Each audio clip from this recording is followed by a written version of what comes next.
السلام علیکم ورحمت الله وبرکاتو. د اتم درس شپږمه برخه عنوان د انعطاف منونکو اسمونو ته یوه لنډه کتنه له مثالونو سره. اعوذ بالله من الشیطان الرجیم. بسم الله الرحمن الرحیم. انا انزلناه قرآنا عربیا لعلکم تعقلون. سورة یوسف دوهم نمبر آیت ده. بېشکه موږ قرآن په عربي ژبه نازل کړ چې تاسو پوه شئ او عقل وکاروئ. څو په قرآن پوه سو. نننۍ موخې مو څه دي؟ د انعطاف منونکو اسمونو ته یوه لنډه کتنه له مثالونو سره. بشپړ انعطاف منونکي اسمونه، نیمه انعطاف منونکي اسمونه، غیر انعطاف منونکي اسمونه چې موږ دا اسمونه په مفصلا توګه په تېرو درسو کې ویل. هر هغه چا چې د بشپړ، نیمه او غیر انعطاف منونکي اسمونو په اړه معلومات نه لري، زما د تېر درسونه وګوري، نو انشاءالله دوی به وکولی سي مکملا معلومات ترلاسه کړي او په قرآن کې موږ مشخص کړو. د انعطاف منونکو اسمونو ته ما یو جدول جوړ کړ چې جدول داسې ده. حالت شه د رفع څه ته وایي؟ فاعل ته وایي. کوونکی د کار ته نصب ته وایي. مفعول ته وایي چې د عمل په اړه معلومات درکوي. جر څه ته وایي چې د کلمې نه وروسته راځي. لومړی راځم چې د بشپړ انعطاف منونکي اسمونه په عربي کې الاسم المنصرف ورته وایي. رفع حالت شه ده مسلمون، نصب حالت شه ده مسلمان، جر حالت شه ده مسلمون.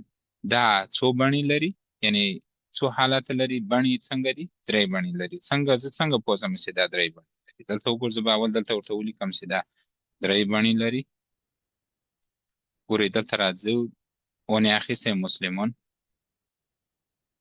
نصب حالت کې مسلمان، جر حالت کې چې اخیستی ده مسلمون.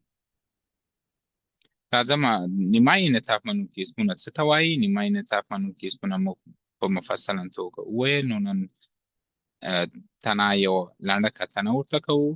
د غیر عربي نومونو لپاره راځي او د ځایي نومونو لپاره احتمالي. رفع حالت شه ده ابراهیمو، نصب حالت شه ده ابراهیمه، جر حالت شه ده ابراهیم. دا دوه بڼې لري. ولې دوه بڼې لري؟ دلته ورته وګورئ. ابراهیمو تنوین واخلي، دا هېڅکله تنوین اخلي. نصب حالت کې شه ده ابراهیمه، جر حالت کې شه ده ابراهیم. دا دواړه یو دي، نصب او جر یو دي. دا یو سو او دا دوه سو، نو دا څه لري؟ دوه بڼې.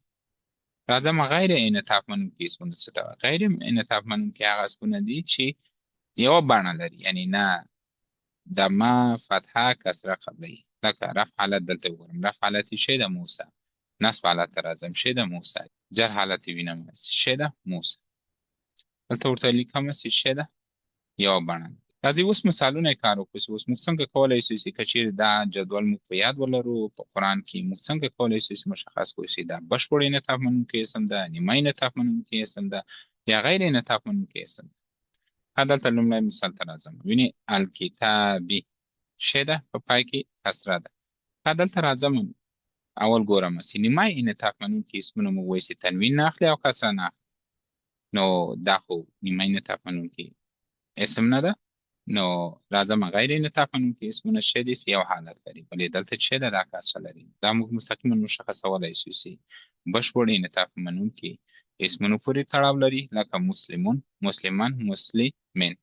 دا صفت حالت موږ څنګه ویل؟ مسلمو، مسلمه، مسلمین. نو دا په لومړی نمبر پورې تړاو لري چې دا شه ده. دلته به تنها یو ورته ولیکم. یو په څه معنا چې بشپړ انعطاف منونکی اسم ده، تنها یو ورته لیکم. پس یو په څه معنا چې دلته مشخص راسي پیدا کولی شي. دلته راځم مخلصن، مخلصن پای کې دلته وینئ چې شه ده فتحتین ده. کله چې فتحتین هم واورئ د پای غږ لري یا د پای تورو ترکیب لري؟ د پای غږ لري. پای غږ یې ودرلود، موږ شوی چې مسلم جدول، مسلمون، مسلمان، مسلمون. دا شه ده، دا هم بشپړ انعطاف منونکی اسم ده. دلته وینئ دلته یو ما ورکړی ده، یو شه ده چې بشپړ انعطاف منونکی اسمونه. معرضون مخ اړوونکي، وینئ دا د پای غږ لري یا د پای تورو ترکیب لري؟ د پای تورو ترکیب لري. څنګه پوه شم؟ اونه لکه دلته راځم مسلمون، دوه سیسې مسلمانې، جمع سیسې مسلمونه. دا شه ده بشپړ انعطاف منونکی اسم ده. یو ورته لیکم. یو په څه معنا؟ دلته راسئ وګورئ. یو ما ویلي چې بشپړ انعطاف منونکي اسمونه دا جدول الاسم منصرف ورته په عربي کې. فرعون دا خو نوم سو، موږ وایو چې غیر عربي نومونه او د ځایونو نومونه په کوم اسمونو پورې تړاو لري؟ نیمه انعطاف منونکي اسم. دا تجشی سو، دا نیمه انعطاف منونکي اسم سو. دا ورته نشته کم دوه فرعون ولې نیمه انعطاف منونکی اسم ده؟ ګوره که ورته د رفع حالت فرعون، نصب حالت شی ده فرعون، جر حالت شی ده فرعون. از این بل مثال ته ځو. آدمو نوم ده، دا غیر عربي نوم ده. کله چې د غیر عربي نوم واورېدل موږ مستقیما دوهم نمبر ته ځو. نیمه انعطاف منونکي اسمونه هغه اسمونه دي د ځایونو نومونو او غیر عربي نومونو لپاره راځي. که دلته واچوم چې رفع حالت شی ده آدمو، نصب حالت شی ده آدمه، جر حالت شی ده آدمه. دلته به دوهم ورته لیکم. دوهم څه معنی سي؟ نیمه انعطاف منونکی اسم ده. عمران دا هم نوم سو. نو موږ وایو چې نیمه انعطاف منونکي اسمونه هغه اسمونه دي چې د ځایونو او د غیر عربي نومونو لپاره راځي. که چیرې دلته کېدم سي رفع حالت شی ده عمران، نصب حالت شی ده عمران، جر حالت شی ده عمران. دلته به تنه ورته ولیکم سي دوهم نمبر څه معنی؟ چې نیمه انعطاف منونکي اسم ده. که جدول دلته وګورئ دلته مشخصه هم دوهم نمبر. خودن دلته وګورئ موږ څنګه دا مشخصولی شو چې دا بشپړ انعطاف منونکی اسم ده، نیمه انعطاف منونکی اسم ده، غیر انعطاف منونکی اسم ده. دا غیر انعطاف منونکی اسم ده چې په عربي کې مبني ورته وایي، یوه بڼه لري. دا څه شی ده؟ دا به دریم نمبر ورته ولیکم، یعنې مبني ده. ولې مبني ده؟ دلته وګورئ که زه دلته د رفع حالت هدن، د نصب حالت شی ده هدن، د جر حالت شی ده هدن. څلورم مثال ته راځم. العاملین.